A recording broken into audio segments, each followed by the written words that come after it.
Doctor Balaji அவர்கள் மீது இந்த குற்றச்சாட்டு மட்டும் கிடையாது, ஊழல் குற்றச்சாட்டும் இருக்கு அப்படின்ற செய்தி நம்ம பார்க்க வேண்டியது இருக்கு. அதே நேரத்தில் அரசு மருத்துவமனை அரசு அதிகாரிகள் மக்களை எப்படி பார்க்குறாங்க, மருத்துவரை தாக்கியது ஒரு வட மாநிலத்தை சேர்ந்தவர்கள். விக்னேஷுடைய நிலைமை 10 ஆண்டுகள் வரைக்கும் சிறை இருக்குது. இன்றைக்கு ஒரு வாலிபருடைய வாழ்க்கை என்பது மிகப்பெரிய ஒரு கேள்விக்குறியா இருக்கு.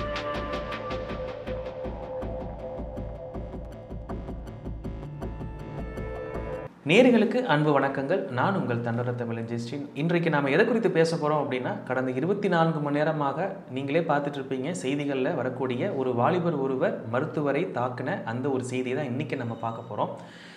என்ன ஆச்சு, ஏன் இப்படி திடீர்னு நடந்துச்சு, இதனால் சட்ட ஒழுங்கு பாதிப்பு நடந்திருக்குது, இதனால் ஒரு மிகப்பெரிய ஒரு மோசமான ஒரு சூழ்நிலை தமிழகத்தில் ஏற்பட்டிருக்குது அப்படின்ற மாதிரியான பல வகையான செய்திகள் விவாதங்கள் நடைபெற்றே இருக்குது. முதல்ல இதுக்கு என்ன காரணம் அப்படின்ற ஒரு இது பார்க்க வேண்டியது இருக்குது. என்னன்னு பார்த்தீங்கன்னா, சம்மந்தப்பட்ட அந்த வாலிபருடைய தாயார் புற்றுநோயால் பாதிக்கப்பட்டிருக்கிறாங்க. அவர்களுக்கு அளிக்கப்பட்ட சிகிச்சையில் நிறைய குறைகள் இருப்பதாக சொல்லப்படுது. சம்மந்தப்பட்ட தாயாரே பார்த்தீங்கன்னா ரொம்ப அழுதுகிட்டே தன்னுடைய கருத்துக்களை பதிவிடுறாங்க. அது மட்டும் இல்லாமல் இந்த வாலிபர் விக்னேஷ் அவருடைய சகோதரர் அவர்களும் பார்த்தீங்க அப்படின்னா நிறைய குற்றச்சாட்டுகளை சம்மந்தப்பட்ட அந்த மருத்துவர் மீது, அதாவது புற்றுநோய் மருத்துவரான டாக்டர் பாலாஜி அவர்கள் மீது குற்றம் சாட்டுறாரு. அந்த டாக்டர் பாலாஜி அவர்கள் தன்னுடைய தாயாரை ரொம்ப மரியாதை குறைவாக நடத்தினாரு, அவங்க முகத்தை கூட பார்க்கல, அது மட்டும் இல்லாமல் எல்லாத்தையும் தூக்கி அடிக்கிறாரு, இந்த மாதிரியான பல குற்றச்சாட்டுகள். இது என்கிட்ட கூட கேட்காதீங்க, வேணா நீங்கள் வார்டில் இருக்கிற மருத்துவம் பார்க்குற மற்ற எல்லாத்தையுமே கேட்டு பாருங்கள். சம்மந்தப்பட்ட அந்த பாலாஜி டாக்டர் எங்களை ரொம்ப துன்புறுத்திருக்காரு, எல்லாரையும் துன்புறுத்திருக்காரு அப்படின்ற மாதிரியான ஒரு குற்றச்சாட்டை முன்வைக்கிறாங்க. இந்த கோபத்தின் மிகுதினால என்ன பண்ணுறதுன்னு தெரில, அதனால் அவர் செஞ்சுருக்கிறாரு. அதுபோக இன்னொரு முக்கியமான விஷயம், அவர் பண்ணதுக்கான காரணம் என்ன அப்படின்னா, இவருக்கு கொடுக்கப்பட்ட சிகிச்சை தவறானது அப்படின்றத பார்த்தீங்கன்னா வெளியில் தனியார் மருத்துவமனையிலிருந்து அவர் தெரிஞ்சுக்கிட்டதாக சொல்லப்படுது. தாயாருக்கு ஏற்கனவே நுரையீரல் பாதிப்பு இருக்குது, அந்த நுரையீரல் பாதிப்பு இருந்துமே அவங்க கீமோதெரப்பி இவர் கொடுத்துருக்கிறாரு அப்படின்ற மாதிரியான சில மருத்துவ சிகிச்சை சார்ந்த சில தவறுகள் அவர் மேலே இருக்கிறதாக ஆணித்தனமாக இந்த வாலிபர் விக்னேஷ் அவருடைய சகோதரர் பார்த்தீங்கன்னா தெரிவிக்கிறாரு.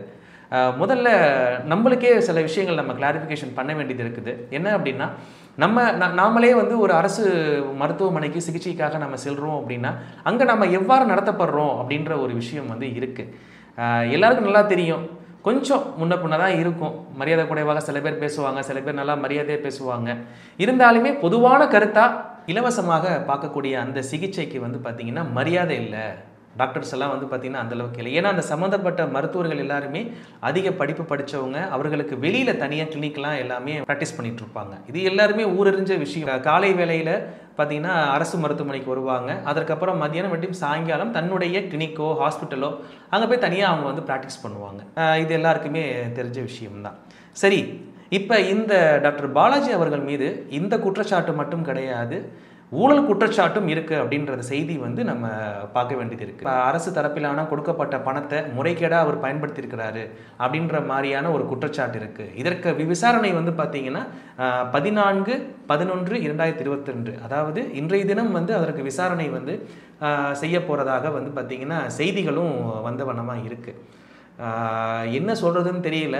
ஒரு வாலிபர் தன்னுடைய தாயாருக்காக கோபத்தில் பார்த்தீங்கன்னா இந்த மாதிரியான ஒரு தாக்குதலில் ஈடுபட்டது இன்றைக்கு அவருடைய வாழ்க்கைக்கு மிகப்பெரிய ஒரு கேள்விக்குறியாயிருச்சு. ஒரு அரசு மருத்துவர் பணியில் இருக்கும் பொழுது தாக்குதல் ஏற்படுத்தினா கிட்டத்தட்ட 10 வருஷம் வரைக்கும் ஆகுது, சிறை தண்டனை கொடுக்கறதுக்கான வாய்ப்புகள் இருக்குது.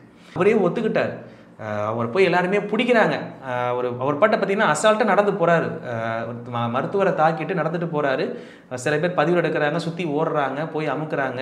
அப்பயே அவர் கத்தி ஏதோ ஒரு விஷயங்கள் அவர் சொல்கிறாரு, என்னன்னாலும் பண்ணுங்க, என்னுடைய தாயாரை காப்பாற்றுக்க அப்படின்ற மாதிரியான இது சொல்கிறாரு. இந்த விஷயத்தை எப்படி பார்க்கணும் அப்படின்னா, ஒரு தாயின் மீது அன்பு கொண்ட ஒரு மகன் நிதானமற்று ஒரு மிகப்பெரிய ஒரு தவறை செஞ்சுருக்கான் அப்படின்ற ஒரு கோணத்தில் தான் நம்ம பார்க்க வேண்டியது இருக்குது. குற்றம் தான், கண்டிப்பான முறையில் ஒரு குற்றம் இருந்தாலும் அவருடைய தரப்புலேருந்து நம்ம பார்க்கணும். இதில் எந்த ஒரு மோட்டிவோ, அதாவது எந்த ஒரு உள்நோக்கமோ இருக்கிறதாக தெரியவில்லை. எந்த ஒரு பிரச்சனைக்குமே வன்முறை ஒரு முடிவாக ஆகாது. அதில் இந்த சம்பந்தப்பட்ட விஷயமும் பார்த்திங்கன்னா சேரும். அதே நேரத்தில் அரசு மருத்துவமனை அரசு அதிகாரிகள் மக்களை எப்படி பார்க்குறாங்க அப்படின்றத பார்வையும் நம்ம பார்க்க வேண்டியது இருக்குது. அவர்கள் எப்படி கவனிச்சுக்கிறாங்க, ஒரு நோயாளி நம்ம நோக்கி வந்தால் அவங்கள எப்படி நம்ம வந்து நடத்தணும், நோயாளி கூட வரவங்களை நம்ம எப்படி நடத்தணும். போய் ஒரு அரசு மருத்துவமனையில் வந்து ஒரு வண்டியை நிப்பாட்டுறோம்னாலே அங்கே இருக்கவங்க பேசுகிற வார்த்தை முதல்ல அங்கேருந்து நம்மளுக்கு ஆரம்பிக்கும். அங்கேருந்து பிரச்சனை ஆரம்பிக்கும். ஒரு ரூடாக பேச ஆரம்பிக்கிறது, போகிற வந்து இங்கே போ அங்கே போன்னு ஒரு மரியாதை குறைவாக பேசுகிறது. இதெல்லாம் பார்க்கும் பொழுது என்ன பேசாமல் வெளியில் பாசு கொடுத்துட்டே பார்க்கலாம் அப்படின்ற மாதிரி தான் எல்லாருமே வந்து முடிவுக்கே வருவாங்க. இருந்தாலும் பணம் இல்லாதவங்க, தன்னால் ரொம்ப செலவு செய்ய முடியாதவங்கலாம் என்ன பண்ணுவாங்க? கண்டிப்பாக அரசு மருத்துவமனைக்கு தான் போக தான் முடியும். அதே வேளைகளில் இந்த மாதிரியான ஒரு சம்பவங்கள்லாம் ரொம்ப அதீத ஒரு உச்ச கோபத்தில் வந்து பார்த்திங்கன்னா நடக்கிறதுக்கு வாய்ப்புகள் நிறையவே இருக்குது. டாக்டர் பாலாஜி அவர்கள் மீது அதிக குற்றச்சாட்டு வந்து அவங்க முன்வைக்கிறாங்க. அடுத்த கட்ட விசாரணைகளை வந்து தெரிய வரும். ஆனால் அவர் பாதிப்படைந்த டாக்டர் அப்படின்றதுனால அதை பெருசாக எடுத்துகிட்டு போவாங்களா அப்படின்றது ஒரு மிகப்பெரிய கேள்விக்குறி. சம்பவம் நடைபெறும் சமயத்திலே வந்து பார்த்தீங்க அப்படின்னா அடுத்த சில மணி நேரத்திலேயே அரசு மருத்துவர்கள் சங்கம் வந்து பார்த்தீங்கன்னா ஒரு போராட்டத்தை அறிவிக்கிறாங்க. அப்புறமா முதல்வர் ஸ்டாலின் அவரோட கலந்தாய்வு பண்ணி இந்த மாதிரி நாங்கள் வந்து வாபஸ் வாங்கிக்கிறோம், எப்படி இருந்தாலும் இது கடுமையான தண்டனை வந்து வாங்கி கொடுக்கறதாக உத்தரவாதம் கொடுத்ததாக அவர்கள் வந்து செய்திகளை வந்து வெளியிட்டிருக்கிறாங்க. ஒரு மருத்துவர்கள் அவருடைய சங்கம் தன்னுடைய பணியில் இருக்கக்கூடிய ஒரு மருத்துவருக்கு இந்த மாதிரி ஒரு ஆபத்து வருது அப்படின்ற சமயத்தில் அவர்கள் எடுத்த இந்த முயற்சி 100க்கு 100% சரி அப்படின்றது தான் நாம் சொல்கிறோம். அதே வேளையில் மக்கள் தரப்பில் இருந்து ஒரு சரியான ஒரு மருத்துவம், ஒரு மரியாதையை நடத்தணும். நோயாளிகள், உடன் வருபவர்கள் அவர்களை முறையாக வந்து பார்த்திங்கன்னா நடத்த வேண்டியது, அதுவும் வந்து பார்த்திங்கன்னா அதை செஞ்சுருக்கணும் அப்படின்றது தான் என்னுடைய பார்வை. இப்போ என்ன ஆயிருக்கு, வாலிபர் விக்னேஷ் அவர்களை கைது செய்து நீதிமன்றத்தில் ஆஜர்படுத்திட்டாங்க. அவருக்கு 15 நாள் வந்து சிறை வந்து பார்த்திங்கன்னா நீதிபதி வந்து விதிச்சிருக்காரு. அதுக்கப்புறம் தான் அடுத்தடுத்த முன்னெடுப்புகள். இன்றைக்கு அந்த குடும்பம் ஏற்கனவே அந்த தாயாருக்கு வந்து உடல்நிலை சரியில்லை, பார்த்துருப்பீங்க நீங்கள், ரொம்ப கஷ்டப்பட்டு அவங்க வந்து செய்திகள் கொடுத்துட்டு இருந்தாங்க. இப்போ இதுவும் ஒரு மிகப்பெரிய ஒரு சோதனையாக தான் அவங்களுக்கு அமைஞ்சிருக்கு. அது மட்டும் இல்லாமல் அரசு தரப்புல இருந்து காவல் அதிகாரிகள் தன்னுடைய வீட்டிற்கு வந்து என்னுடைய மருத்துவம் சம்பந்தமான அந்த ஃபைலை வந்து எடுத்துகிட்டு போயிட்டதான குற்றச்சாட்டும் அவங்க வந்து முன் வச்சிருக்கிறாங்க. அது எப்படின்றத அவங்க தான் பார்த்து முன் வச்சிருக்கிறாங்க. கண்டிப்பாக அரசு தரப்புலேருந்து இது என்ன நடந்திருக்கு அப்படின்றத கலெக்ட் பண்ணியிருப்பாங்க. பட் ஆனால் இன்ன வரைக்கும் கொடுக்கல அப்படின்ற மாதிரி நிறைய குற்றச்சாட்டுலாம் வந்து விதிச்சிருக்கிறாங்க. அது போக தன்னுடைய மகனுக்கு வந்து உடனே அனுப்புங்க அப்படின்ற மாதிரிலாம் அவங்க இது பண்ணுறாங்க.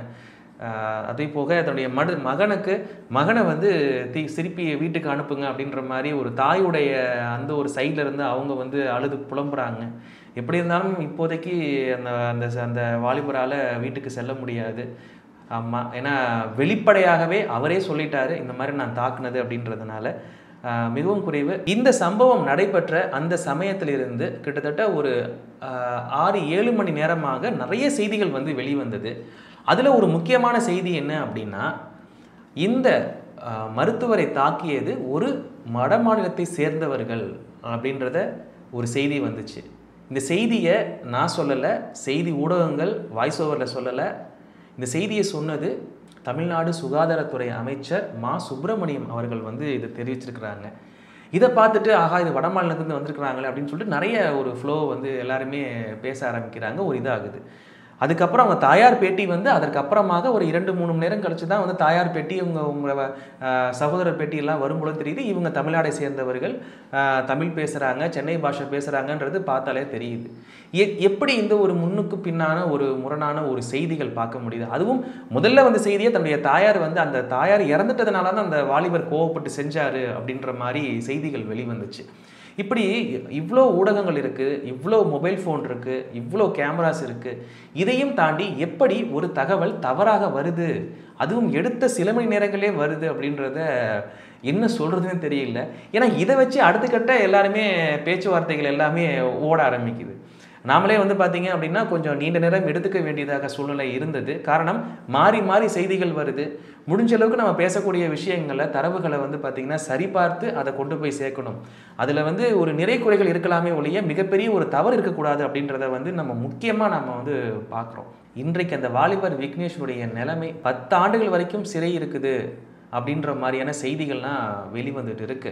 இன்றைக்கு ஒரு வாலிபருடைய வாழ்க்கை என்பது மிகப்பெரிய ஒரு கேள்விக்குறியாக இருக்குது. சிறைவாசத்தில் போய் கழிச்சிருவாரோ அடுத்து வரக்கூடிய ஆண்டுகளை அப்படின்ற மாதிரி இருக்குது. ஒரு மருத்துவம் சார்ந்த எந்த ஒரு குறையாக இருந்தாலுமே நாம் அதை வழக்கு தொடுக்கலாம். சம்மந்தப்பட்ட மருத்துவர் மீதோ மருத்துவமனை மீதோ ஆதாரம் கூட நம்ம சமர்ப்பிக்க வேண்டும். ட்ரீட்மெண்ட் வைஸு நம்மளுக்கு வரக்கூடியதை நாம் நிறைய கலந்தாய்வுகள் செய்து நிறைய ரெஃபரன்ஸ் எடுத்து நிறைய பேர் ஒப்பீனியன் வாங்கி அதற்கப்புறம் தான் நம்ம வந்து அதை பார்த்திங்கன்னா செய்ய முடியும். ஏன்னா இப்போ இருக்கக்கூடிய இந்த மருத்துவம் சார்ந்த நிலைகள் இதெல்லாம் எப்படி சொல்கிறதுனா மருத்துவமனைக்கும் மருத்துவர்களுக்கும் சாதகமாக இருக்கக்கூடிய சூழ்நிலை தான். ஏன்னா எல்லா விதத்துலேயும் நம்ம வந்து சைன் போட்டுடுறோம், நம்ம ஒத்துக்கிறோம். அது மூலம் அவங்க சைட்லேருந்து நம்ம யோசித்து பார்க்க வேண்டியதாக இருக்குது. ஏன்னா ஒரு நோய், அந்த நோய் காரணி அது எப்படி அவங்களுக்கு தொற்று இருக்குது, எவ்வளோ தொற்று இருக்குது, அவங்களுடைய உடல்நிலை எந்த அளவு அது ஏற்றுக்குது, இதையெல்லாம் பொறுத்து காலம் சூழ்நிலை எல்லாமே அது மாறும். அதனால் அதை உறுதிப்படுத்த முடியாத ஒரு சூழ்நிலை வந்து ஏற்படும். இதுதான் மருத்துவத்தில் இருக்கக்கூடிய ஒரு முக்கியமான விஷயம். அந்த நேரத்தில் அவர்களுடைய உடல் எந்த அளவு இருக்குதோ அதை பொறுத்து தான் எல்லாமே மாறும். அதுவும் புற்றுநோய் சம்பந்தப்பட்ட இந்த மாதிரியான மருத்துவங்கள் எல்லாமே வந்து பார்த்திங்கன்னா ஒரு ப்ராக்டிஸ் தான். புற்றுநோயை வந்து முதல் 2 ஸ்டேஜை வந்து குணப்படுத்த முடியும், அதுக்கு அடுத்த ஸ்டேஜுகள்லாம் வந்து மிக கடினம். இதுதான் இருக்குது. அதை தாண்டி வெளியே எடுத்துகிட்டு வரதுன்றது மிக அதிகமாக செலவினங்கள், காலங்கள், முயற்சிகள், பல கட்ட ஆய்வுகளுக்கு அப்புறம் தான் அதை வந்து செய்ய முடியும். அந்த மாதிரி இடங்களில் இருக்கக்கூடிய மருத்துவர்கள் வரக்கூடிய அந்த நோயாளிகளை கொஞ்சம் கண்ணியமாக நடத்தணும். முதல்ல அவர்கள்ட்ட கொஞ்சம் நல்லா பேசணும். அதுதான் முதல் மருந்து. மருத்துவர்கள் அளிக்கக்கூடிய ஒரு மிகப்பெரிய ஒரு மருந்து அப்படின்னா தன்னை நோக்கி சிகிச்சைக்காக வரக்கூடிய நோயாளிகளுக்கு நாம் கொடுக்கக்கூடிய முதல் மருந்து அன்பு தான். டாக்டரை பார்த்து பயப்படக்கூடாது, நர்ஸை பார்த்து பயப்படக்கூடாது, மருத்துவமனையை பார்த்தாலும் ஐயோ போனா அப்படின்ற மாதிரி பயம் இருக்கக்கூடாது. சம்மந்தப்பட்ட நோய்க்கான விளக்கங்களும் நீங்கள் வந்து அதுக்கு கொடுக்க வேண்டியது இது ஒரு முறை. கண்டிப்பாக கொடுத்தாகணும். சட்டமும் கூட அதை தான் வருது. இந்த சம்பவத்தோடு ஒப்பிட்டு சமீபகால சம்பவங்கள் எல்லாமே சேர்த்து சட்ட ஒழுங்கு பாதிக்கப்பட்டது செய்திகளும் வந்து வருது. தாயாருடைய மகன் வந்து உணர்ச்சிசப்பட்டு செய்த செயல், இதற்கும் சட்ட ஒழுங்குக்கும் எந்த சம்பந்தமும் கிடையாது. என்னை பொறுத்த வரைக்கும் நான் தெரிஞ்சது நான் சொல்கிறேன். நான் குற்றம் இழைக்கக்கூடிய மனிதர்கள் குற்றத்தை இழைத்துக்கிட்டே இருக்கிறாங்க, ஒரு ரவுடிசம் நடந்துக்கிட்டே இருக்குது அப்படின்றப்ப அது வந்து சட்ட ஒழுங்கு பாதிச்சுது அப்படின்ற மாதிரி எடுத்துக்கலாம்.